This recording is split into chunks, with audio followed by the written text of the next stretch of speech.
Kozhikode mobile phone തിരിച്ചടവ് മുടങ്ങിയതിന് യുവാവിന് ക്രൂരമർദ്ദനം. താമരശ്ശേരി സ്വദേശി അബ്ദുറഹ്മാന് പരിക്കേറ്റു. സംഭവത്തിൽ 3 മൈക്രോ ഫിനാൻസ് ഉദ്യോഗസ്ഥരെ പോലീസ് കസ്റ്റഡിയിലെടുത്തു. വിവരങ്ങളുമായി ശ്യാമപ്രസാദ് ചേരുന്നുണ്ട്. Shyamaprasad, good morning. ഈ മൊബൈൽ ഫോൺ തിരിച്ചടവ് മുടങ്ങിയാൽ തിരിച്ച് പണമാണ് നൽകേണ്ടത്, അടിയാണോ നൽകേണ്ടത്? ഈ മൈക്രോ ഫിനാൻസ് ജീവനക്കാർ ആരാണ്?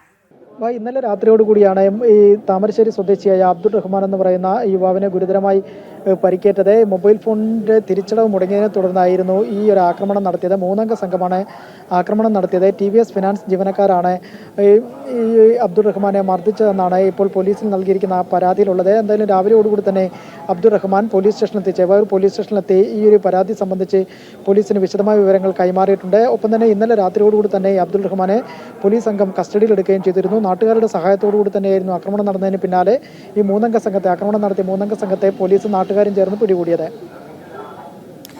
ശരി, ശ്യാമപ്രസാദാണ് വിവരങ്ങൾ നൽകിയത്. കോഴിക്കോടാണ് ഈ സംഭവം ഉണ്ടായത്. മൊബൈൽ ഫോൺ തിരിച്ചടവ് മുടങ്ങിയതിനാണ് ഈ യുവാവിനെ ക്രൂരമായി മർദ്ദിച്ച മൈക്രോ ഫിനാൻസ് ജീവനക്കാർ. താമരശ്ശേരി സ്വദേശി അബ്ദുറഹ്മാനാണ് ഈ ആക്രമണത്തിൽ പരിക്കേറ്റത്. സംഭവത്തിൽ 3 മൈക്രോ ഫിനാൻസ് ഉദ്യോഗസ്ഥരെയാണ് പോലീസ് കസ്റ്റഡിയിലെടുത്തിരിക്കുന്നത്.